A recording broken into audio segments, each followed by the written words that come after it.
Coming up, what an excellent day for Dimmy.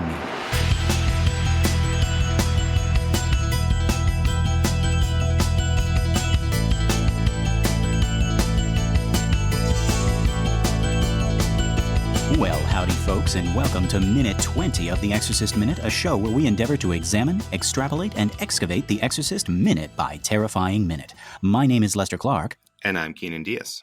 And we will be your holy guides on this journey through what some have called the scariest movie of all time. Okay, so our minute begins where our last left off, with Karis standing alone in that darkened hallway. And it ends with Mary Karis welcoming her Dimmy home. Oh, and yeah, folks, this minute and the next few minutes coming up are some of the hardest minutes in this movie for me. More than the demon stuff, more than the head spinning and the vomiting and the Captain Howdy face.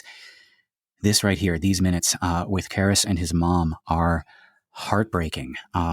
You see where she lives. You see the mess and the cramped space. You see how she is alone with only the radio to keep her company. And you see, and maybe this is the worst part, you see in this minute how happy she is to see her son. Yes, exactly. Yeah, that's the worst part of it. Yeah, there's no blame. There's no reproach. It's just joy. Oh, right. God, it's heartbreaking. But before we see Mary, we see this house. And actually, even before we see the house, before we even see the inside, right, we hear this music. Now, the song that plays on the radio when Karis is entering his mom's house is Historia mo, amartia mo, My Story, My Sin by Rita Sakelario. So, again, could this be Carmen coincidence, Keenan, you think? I think it would have to be. I mean, we have music supervisors and it's someone's job to look for this music. So then we get a look at this house. We see the small bed, again, showing us that she lives alone, right? Right by the front door. I mean, what does that say about this place? Yeah. Because we have her cross right above her bed, which is, typical. Mm-hmm. But not a cross, but like a crucifix, right? Oh, I'm sorry. So, yes. Yeah. Mm-hmm. Oh, and yeah, just really, really quick. So difference between cross and crucifix. I might be wrong, but like the crucifix has Jesus on it. Right. I'm pretty sure. Yeah. I was being fitted for a costume once, and my character had a crucifix, and the costume on-set costumer, my friend Kelly, she says, I don't know which way this goes. Does the little man go out or in? What? She didn't know because she wasn't a Catholic or a Christian, I suppose. Wow. So maybe we take that for granted. But she's like, I suppose the question is, does it go out so people can see it, or does it go in? Is he hugging you? I guess like towards your heart. Yeah, exactly. Wow. But yeah. Please tell me those were her exact words. Does the little man go out? She said, does the little man go in or out?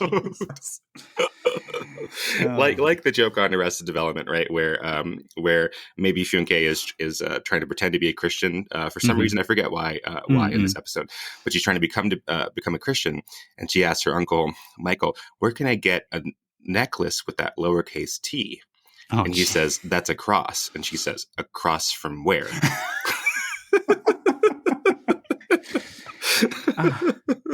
We forget this, right? Like folks who've been raised Christian or have had like Christian or Catholic upbringings, right? Try to explain any of this stuff to somebody who has never been exposed to it, right? And we don't imagine it's like, oh no, everybody knows, but no, like. Oh, were you in? You must have been in Japan during Christmas, right? Oh, yes. Mm-hmm. So I mean, did you get to see some of those legendary Japanese Christmas ideas? Do you understand the can of worms that you just opened up? Well, I have not been to Japan, but I'm fascinated by the idea. Yeah. Oh my God. Okay, folks, I promise we're going to get to this heartbreaking scene with this poor lady and her son, but I have to tell you about Japanese Christmas.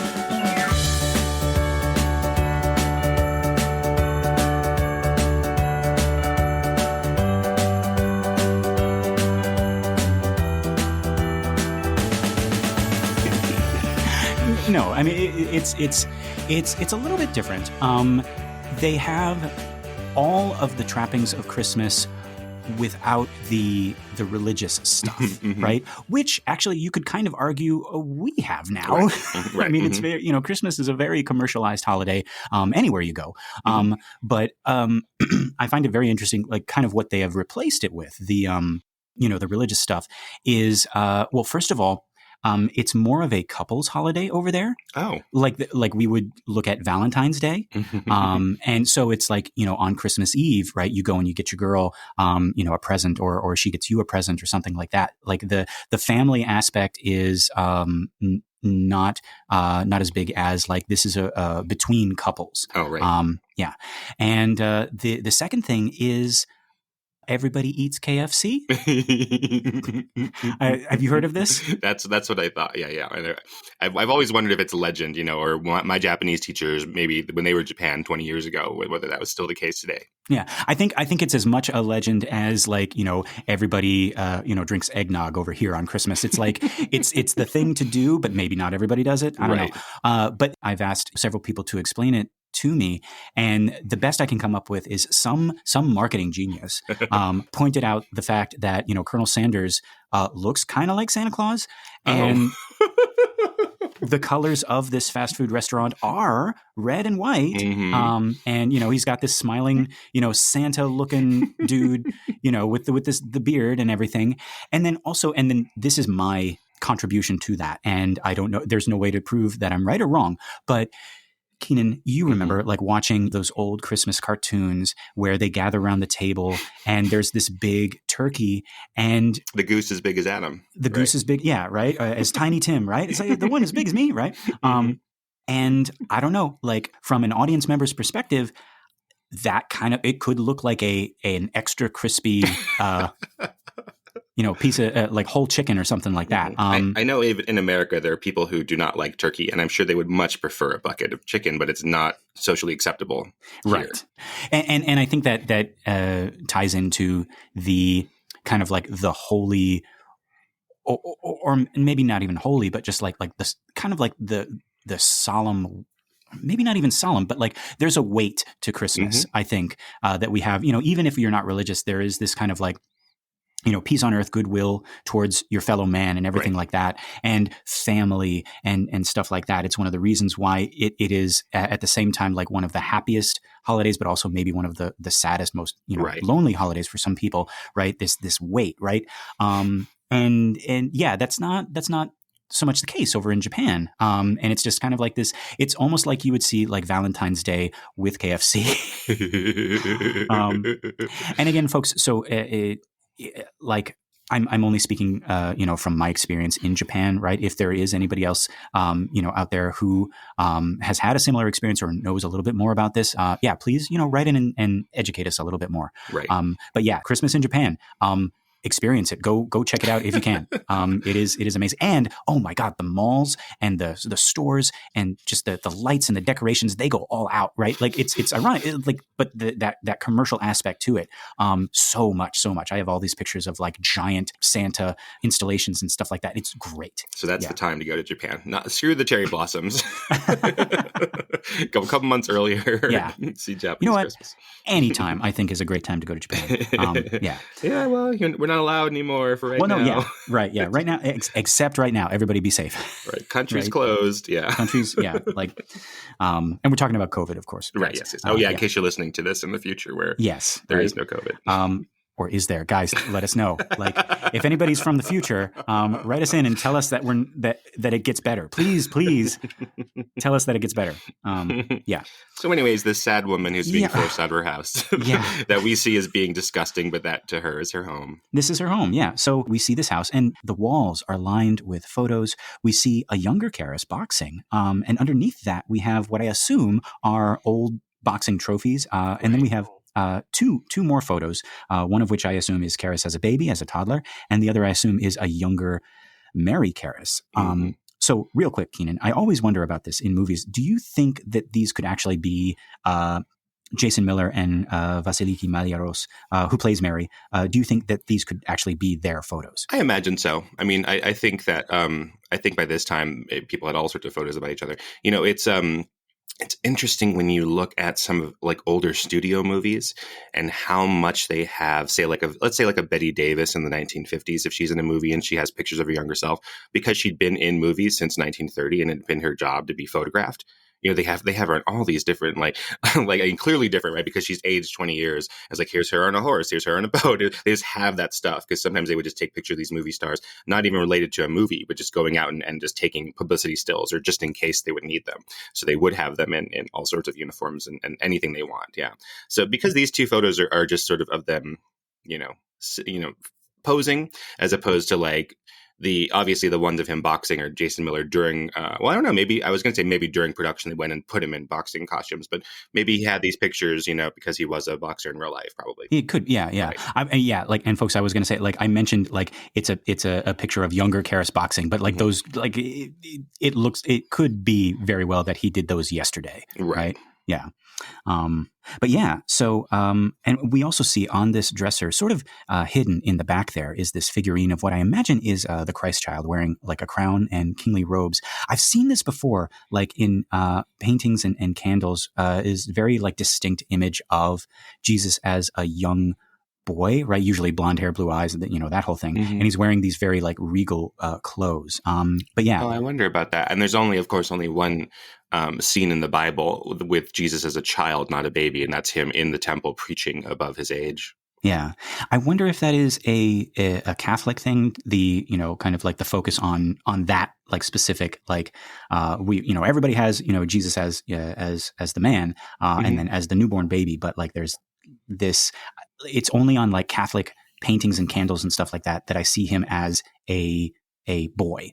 Well, that's interesting. I can't remember. Maybe I should look this up earlier, but there's that story is only in a few of the Gospels, I believe. It's not one that's in all four of them. So I think there are some, I hate to say it like this, but there are, you can't. Oh gosh, I'm getting myself in trouble. but there, you can pick and choose, which isn't what I'm trying to say. But like there are emphases that certain sects of Christianity, or even like certain, like I'm an atheist and I'm secular, and so I focus on the gospel according to St. Matthew, which is a little bit more politically minded and a little bit more service oriented, right? I just interviewed a documentarian, Abigail Disney, this week. She came to school, which is super cool. She's so wonderful, Lester. She's one of my favorite people. Okay. And she talked about not having faith, but that the Sermon on the Mount means so much to her, right? So you can go through the Bible and pick these parts that are interesting to you, or what to emphasize, what to de-emphasize. Yes, and Keenan, I think like you were a little bit hesitant to say that, but no. I think you're absolutely right. And folks, it's unavoidable here. Like our religious kind of like opinions and views are going to kind of come pouring out of this. We're talking about the movie The Exorcist, so, but I think that is a thing that all. At least Christian branches are not guilty of, but like they have their own, like, we're going to focus more on this part. We're going to focus more on this part. We're going to focus more on this part. And this is, I think this is kind of like what you run into when you have like, say, I don't want to dig. Okay. Were you going to say a C word? No. Oh, they're using like cults or something. Like no.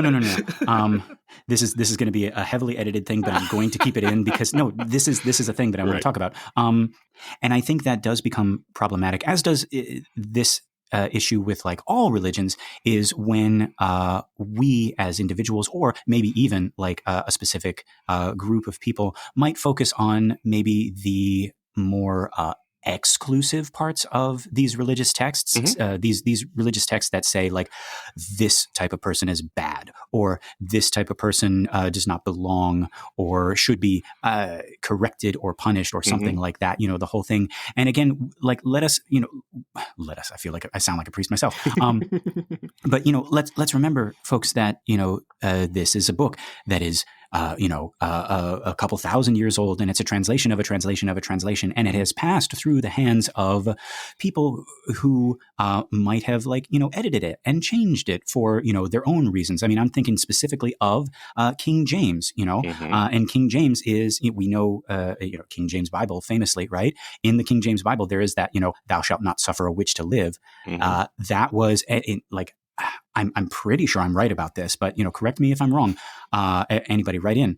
That was put in by King James himself. The original line was, "Thou shalt not suffer a poisoner to live." But during that time, witchcraft was kind of like the Coke to Christianity's Pepsi in Western Europe. It was the it was the bigger religion. And King James was like, how am I gonna, like get an edge? And so he crosses out poisoner, he puts in witch, and then now suddenly, it seems like Christianity is against this other religion that has nothing to do with it, and they have nothing to do with Christianity. It's a political thing, right? And some of it, some of it's just down to even specific words like that are meant in good faith. I mean, there's a difference to some people whether it's "thou shalt not kill" or "thou shalt not murder." Right. Those are very different ideas to some people, right? And then even there's only so many. Like, can you really give these many multiple books the same equal weight, right? I mean, so can you talk about Jesus putting the demons into a pig? Like, is that as important as is that one story as important as the parable of the prodigal son or something? You have to choose just by the very nature of your bandwidth. Yeah. And then also we come down to mistranslations, things like that, right? They talk about Moses. This is a famous mistranslation of Moses having horns at one point. Like after he hears the word of God, he comes down from, was it Mount Sinai, I think? And he suddenly has horns. And that was mistranslated from like rays coming out of his face. Like he was glowing, like, because he had just heard the word of God and he's glowing and he's, with the good news and everything like that. But somebody somewhere, and hey, we have 2,000 years to mess this up. So, somebody somewhere, happen. Yeah, it'll happen. Somebody somewhere like mistranslated that, put horns, and you can actually see like old paintings of Moses with horns, just because of a flub, of a typo, right. and then what do you do? This is a religion. This isn't like an entertainment text. So then people come up to the priests and the holy scholars, and they say, "Why does Moses have horns?" And those people now have to give a reason, and they're not going to be like, "Oh, that was a mistake," because there's no mistakes in the Bible, right? So now they have to think. It was like, well, Joseph sinned because this and that, and then fast forward, a couple thousand years, and we're following a rule that was created based on a typo, right? And then that leads to to myths of, the true form of Jews is different from the true form of Christians, and they have horns and things. Yes. Yeah. And so a whole lot of trouble from this 2,000-year-old game of telephone that we're basically playing, in different languages and stuff like that. And boy, this is an interesting little sidetrack we got ourselves on. But I have been thinking a lot about the religion of the Karras family. For instance, why are they not Orthodox if they're Greek? Right? Why are they Catholics? Blatty at some point must have been confronted with that idea. And obviously there are Greeks of all sorts of faiths, but why did Blatty decide to make them both Greek and Catholic? Yeah, and I do recall. So Blatty was brought up by his devout Catholic mother named Mary. So I'm wondering how much of Mary Karras is, or how much of Mary Blatty is in Mary Karras, right? Which again, back with the tugging on the heartstrings. So Karras takes off his priest collar and he sets it down on the dresser, and that's when he looks at all these photos. And as he then moves further into the apartment, he calls out for his mother, and we get a brief glimpse of another room with what looks like a shrine, and we can just make out that it's a shrine to Mary. And now Karras moves through this room and opens some sliding doors, and we see that this is where the radio is coming from. We also see his mother in a chair. And I remember thinking when I first saw this that she was already dead. Right. And Karras was finding her here. Keenan, I assume you had the same impression the first time? Yeah, completely. Right. And she looks like that. She's stone cold dead. Yeah. My grandparents passed away during 2020 from COVID. Both my mother's parents. But, I spent a lot of time with them, and I can remember even as a child, when they were 30 years younger, you just look an old person in. Sorry to say, if an old person is sleeping really soundly, peacefully, I often had that thought that, oh, this is it. They've passed away. Yeah. That's for 30 years. Right. It's a scary thought. And I think, I don't think that's uncommon. Right. New mothers will sleep near their babies, and they'll just every now and then they'll just wake up and they'll check. They'll just okay, put a finger under their nose, just make sure, because how can you tell with a very, very young person or a very, very old person? Sometimes when they sleep, it looks like it's very hard to tell. So they check and they check, check for the heartbeat, check for the pulse, and all that stuff. So no, I don't think you're alone in that at all. Right. I think you answered my question about why we make them Catholic. Oh wait, no, but why are they Greek? That was my question. Right. But the idea of this little shrine that you point out of the veneration of Mary and the veneration of mothers, of course, that makes sense with the rest of our film. But yeah, right. Now, why are they Greek? I don't like. And maybe I just haven't done enough research to wonder if Blatty is Greek or if he grew up in a. Not that I saw, yeah. Yeah. I don't know. But you would think that like it would kind of come into play at some point, right? Like some kind of like story of their immigration or like you say, like why not Orthodox? But I guess you need Catholic for The Exorcist. I suppose so, right? So but then why aren't they from from Italy from or Spain, right? Exactly. For Spain, yeah.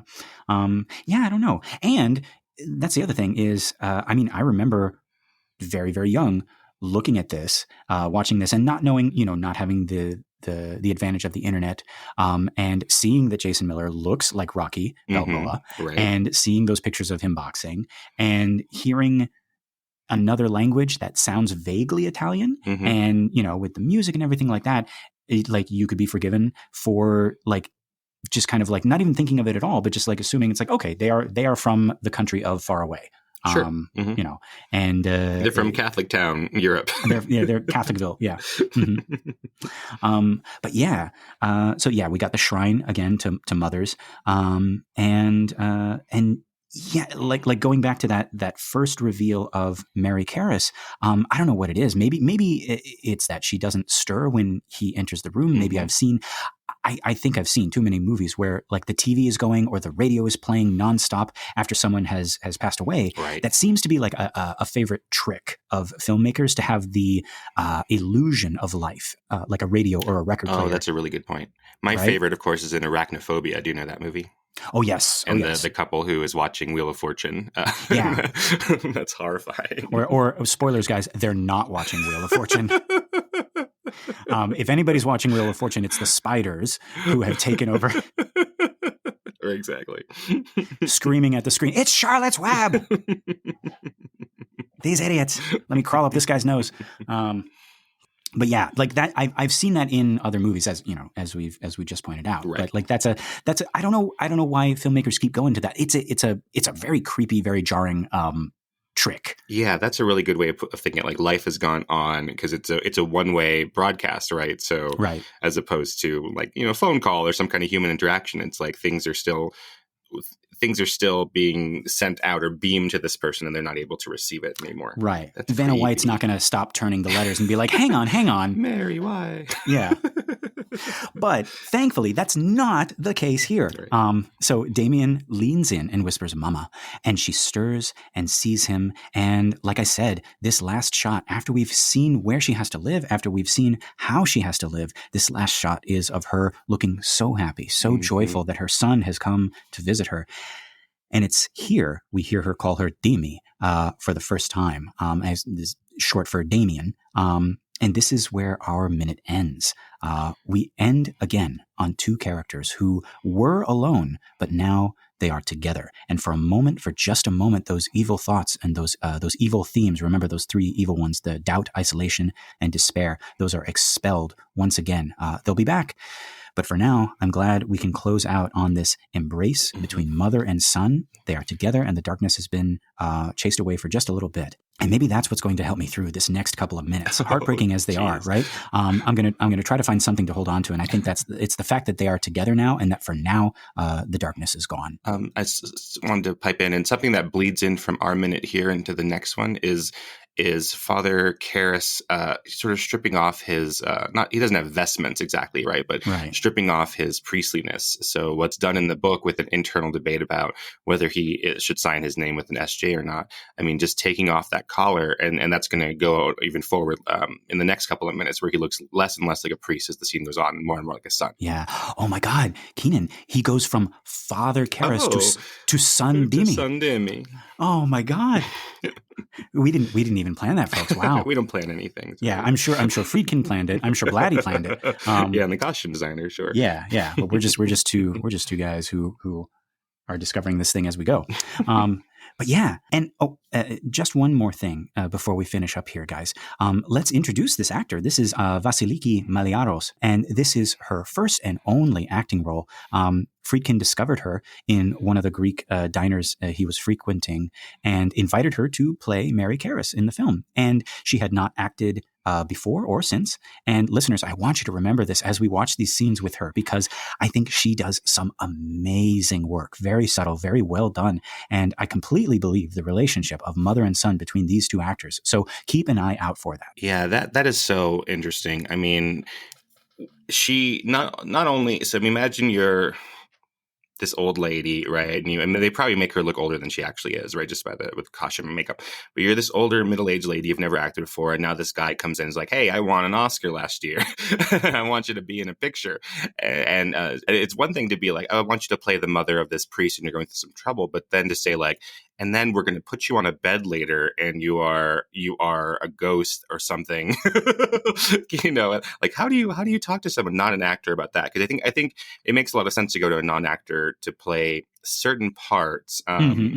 There's this idea in Italy that comes out after the war, Italian neorealism, right? It's this really famous movement from Italy, and it was this political movement that was fighting against the idea of the government being really inept. And so they were like, we're not going to shoot at the studios, which were funded by the country, basically by the Mussolinis.